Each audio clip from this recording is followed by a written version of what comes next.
Salut à tous, bienvenue dans cette nouvelle session de Millennials Fortunes Education. Josh ici encore une fois. Aujourd'hui, vendredi, le 12 avril, littéralement, c'est le dernier jour de la semaine, bien sûr, dans notre semaine de trading, OK? Et littéralement, aujourd'hui, nous allons juste passer en revue, OK? Les différentes paires que nous avions eues sur notre liste de la semaine. Ça a été plutôt une très très bonne semaine. Vous allez voir pourquoi. Et bien sûr, si vous nous suivez, ça fait un bon bout de temps. Vous savez déjà pourquoi ça a été une bonne semaine pour nous. On a eu des très très bonnes positions. Et voilà. Si c'est votre toute première fois de nous rejoindre, n'hésitez pas à cliquer dans le coin bas droit de votre écran sur la petite cloche de notification pour tout le temps être notifié à chaque fois que nous avons une nouvelle vidéo mise en ligne. Sans plus tarder, on va y aller. Alors, on va commencer avec Euro USD, ensuite GBP USD, et puis on va transitionner sur AUD JPY, CHF JPY, ensuite NZD JPY, et ensuite GBP AUD, et pour finir Euro NZD. OK? Alors, on va commencer avec Euro USD. Alors, ça a été une très très bonne semaine pour nous. Pourquoi je l'ai dit? Parce que sur Euro USD, on a eu une position ouverte. Alors, nous étions en mesure d'avoir ce mouvement, de littéralement trade ce mouvement-là. Alors, qu'est-ce que j'ai dit la dernière fois? Ce que nous étions en train d'observer Euro USD. OK? Je vais aller premièrement sur le daily. Donc, je ne vais pas trop rentrer en profondeur parce que nous avions déjà discuté de cette paire. OK? Alors, vous allez voir en fait que ceci-là était en train de nous développer la correction de quoi? De ce mouvement. OK? Et où est-ce que nous étions? Ce que nous étions à ce niveau-ci. Nous étions encore à ce niveau-ci. OK? Alors, à ce niveau-là, nous avions eu quoi? Nous avions eu, premièrement, on avait eu ce mouvement impulsif là. Et après ce mouvement impulsif, nous avons eu cette correction. Alors, souvenez-vous, comme ce que je vous ai dit la dernière fois, ou d'ailleurs ce que je vous dis tout le temps, c'est que pour chaque mouvement impulsif, qu'il soit haussier ou qu'il soit baissier, il est toujours suivi de quoi? D'une correction ou d'un retracement, OK? Donc, il est suivi soit d'un retracement ou d'une correction, OK? Et bien sûr, ces retracements-là et cette correction, c'est ça, en fait, qui nous donne un peu plus de confirmation sur ce que le mouvement va faire après, OK? Donc, bien évidemment, nous avons eu un cycle ici, OK? On a eu, bien sûr, la correction qu'on voulait voir là, et nous étions maintenant en train d'attendre quoi? En train d'attendre ce mouvement-ci, comme vous le voyez, ce mouvement-là, OK? Alors, je vais rentrer sur le H4. Voilà, la correction a été complète, OK? Et donc, c'était un mouvement très, très simple pour nous. C'était très simple pour nous d'anticiper quoi? D'anticiper ce mouvement. Il nous a donné à peu près 150 pips en profit. Notre take profit était juste là. On savait bien sûr que le prix allait continuer à la baisse parce que quand vous regardez, c'est un mouvement plutôt agressif. OK? Donc, on savait que le prix allait continuer, mais on ne voulait pas être greedy. OK? Et voilà.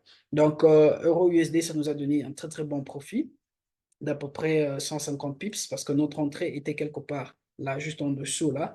Et comme vous allez le voir littéralement, ça nous a donné à peu près 100, 130 à 150 pips. GBP USD. GBP USD, quasiment même analyse que Euro USD. OK. Alors, nous avions eu ce mouvement impulsif haussier, comme vous le remarquerez. On a eu ce mouvement impulsif haussier et ça, bien sûr, c'est la correction sur le daily. Alors, qu'est-ce qui se passe? Ou je dirais même, qu'est-ce qui s'est passé? Même analyse, nous avions eu le prix qui venait du haut de la structure. OK. Il était maintenant en train de faire quoi? En train d'aller à la baisse. Excusez-moi, je ne sais pas ce qui s'est passé, mais bon. Il était en train d'aller à la baisse. Ensuite, il nous a donné quoi? Il nous a donné la correction qu'on voulait voir. Et nous étions en mesure de faire quoi? De trade ce mouvement-là. Le troisième mouvement dans ce cycle-là. OK? Donc, ça a été également un très, très bon trade.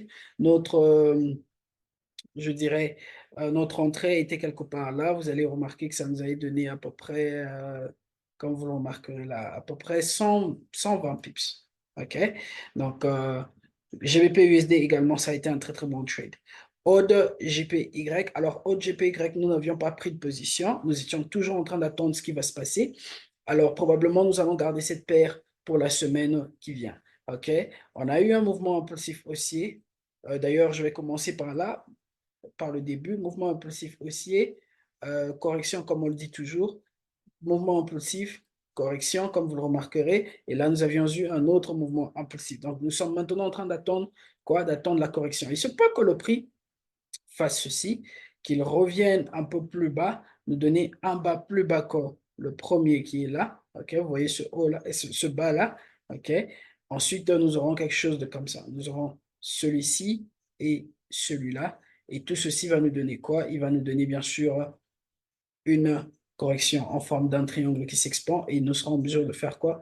Excusez-moi, d'anticiper un achat. Ça, c'est juste une probabilité que je nous donne. On va voir comment est-ce que le prix va se comporter en début de la semaine prochaine. OK?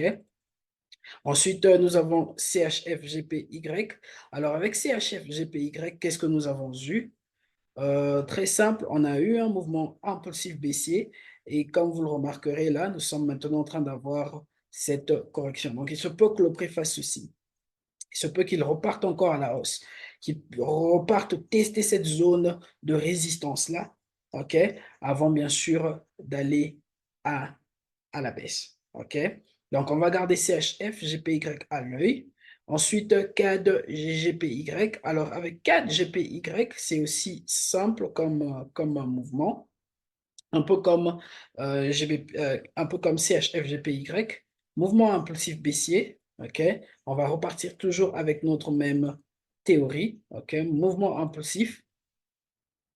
Nous avons notre mouvement impulsif baissier là. Et bien sûr, nous avons eu cette correction. OK?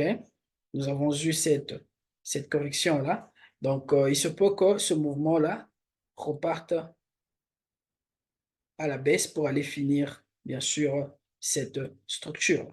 OK? Il se peut qu'il aille à la baisse pour finir cette structure. Mais dans le cas contraire, s'il ne finit pas la structure, vous allez voir bien sûr que le prix va rejeter, il va aller à la hausse pour nous donner un haut plus haut que le précédent avant de faire quoi? Avant d'aller à la baisse. OK? Là, c'est avec CAD GPY. Ensuite, GBP Odd. Avec GBP Odd, nous avons une position sur GBP Odd. Je vais aller sur le daily pour qu'il soit un peu plus clair. Alors, sur le daily, nous avons eu ce mouvement impulsif haussier. Et qu'est-ce que nous avons eu après? La correction en forme d'un triangle qui s'expand. Je vais faire ceci, voilà. Une correction en forme d'un triangle qui s'expand. Donc, jusque-là, on est légèrement au profit. OK? Donc, on va laisser ce trade-là être en cours parce que nous sommes en train de vouloir voir ce mouvement haussier là. OK? Comme vous le remarquerez sur le daily, il est plutôt clair. Alors, quand je vais sur le H4, OK, je vais réajuster ça, voilà. Quand je vais sur le H4, on a eu ce mouvement-là. OK? Un mouvement haussier. Vous voyez ce mouvement haussier? Alors, il se peut que le prix fasse ceci, qu'il nous donne une correction peut-être de ce genre, OK, avant de faire quoi? Avant d'aller à la hausse, OK. Donc là, c'est avec GBP Odd, nous avons une position ouverte sur cette paire. On ne va rien faire, on laisse la paire faire ce qu'elle est en train de faire. Il se peut que la paire aille en drawdown avant de repartir en achat. Et pour finir, nous avons Euro NZD. Alors, avec Euro NZD, très simple comme mouvement. Quand je vais sur le daily, vous allez remarquer, très simple comme mouvement. Nous avions eu ce mouvement-là, ce mouvement haussier.